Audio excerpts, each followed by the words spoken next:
Story Echoes of the Past, A Journey Through Yorkshire's Hidden Valleys. Chapter 1, Arrival at Wharfdale. The train rumbled to a halt beneath the somber, slate-gray sky of late autumn as Clara Stevenson stepped out onto the platform of the tiny Wharfdale station. Her breath formed ephemeral clouds in the crisp air, mingling with a gentle breeze that carried the scent of earth and frost. The village of Wharfdale lay nestled among the rolling hills, its cobblestone streets and stone cottages giving the impression that she had stepped back in time.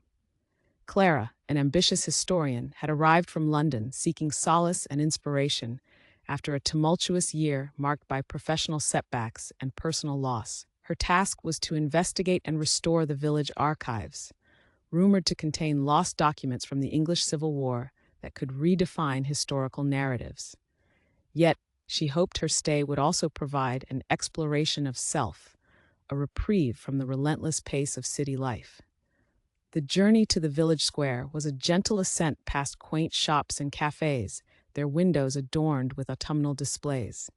The heart of Wharfdale was dominated by an imposing stone church, its spire seeming to pierce the heavens, surrounded by a graveyard where centuries of villagers lay beneath worn and weathered tombstones. Her footsteps carried her towards the old stone library at the village's center, where she was to begin her work. The building was an ancient edifice, with ivy clinging to its walls and an iron gate creaking in the breeze. As Clara crossed the threshold, she was greeted by the musty scent of aged paper, wood, and leather, a historian's sanctuary. Crossing the vast room, lined with shelves bearing an eclectic array of books, she glimpsed the old, gnarled oaks outside through tall arched windows, just beginning to shed their leaves in preparation for the whisper of winter. Within the library, Clara took utmost care handling the records, each document a portal to the past.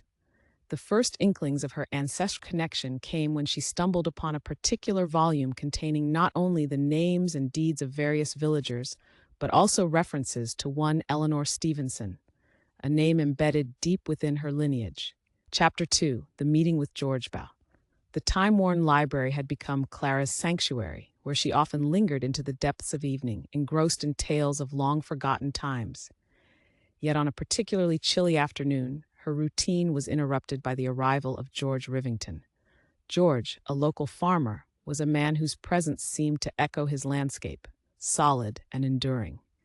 His family had tended the Wharfdale lands for generations, their history entwined with the village itself.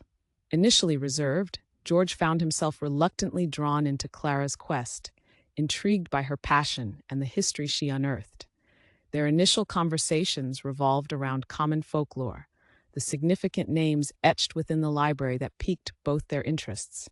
It wasn't long before George's extensive knowledge of the local history and landscapes became invaluable to Clara's work. It was a partnership of opposites. George, tethered deeply to his roots, guided Clara not only across the village's physical domain, but through its intricate past. Story together, they traversed the ancient footpaths winding among dales and hills, past dry stone walls and through valleys where rivers whispered secrets past generations had long forgotten. Amidst these journeys, Clara confided in George the turmoil of her recent past, her city life's demands that left little room for personal exploration. Through this exchange, their camaraderie evolved, a bond formed amid the stories etched in the land's very fabric. George, always one to appreciate the richness of quiet moments, surprised himself by cherishing their conversations, finding Clara's perspective refreshingly different, yet familiarly seeking. Chapter 3, Echoes of Clara Stevenson. As Clara delved deeper into the records, the narrative of her 17th century ancestor, Clara Stevenson, began to take shape before her, a formidable woman navigating an era fraught with change and peril.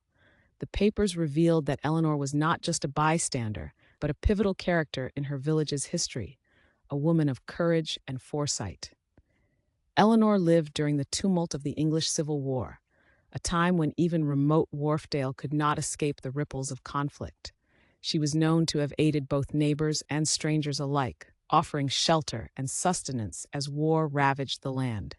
The archives spoke of her defiance, her inability to remain silent in the face of injustice, and her skillful diplomacy in maintaining fragile peace within the community. Clara felt a stirring connection to this ancestor, whose resilience mirrored her own struggles for identity and purpose. Inspired by Eleanor's tale, Clara's determination to uncover the full breadth of Wharfdale's history heightened. She found herself drawn not just to the documents, but also to the real people and stories that had shaped the village, seeking to bridge the gap between the past and present. Chapter 4: The Shadows in the Valleys. Despite the peaceful aura of Wharfdale, Clara noticed an undercurrent of tension in her interactions with some of the villagers. Soon she discovered the cause of this unease: a rival historian, Dr. Reginald Farnsworth, whose interests in local history aligned uncomfortably close with her own. Known for his aggressive pursuit of glory in academic circles, Farnsworth had a reputation for dismissing local lore and customs as mere superstition. When he appeared at the library unannounced, his presence was as unwelcome as the damp chill that accompanied him. With a smug demeanor, he made it clear he disapproved of Clara's methods, disparaging the involvement of locals like George in historical research. Tensions ran high as Farnsworth insinuated the presence of a valuable artifact within the village archives, a relic linked to the Civil War that, if found, could elevate its discoverer to fame and prestige. The mention of an enigmatic artifact added an element of mystery and suspense to Clara's research.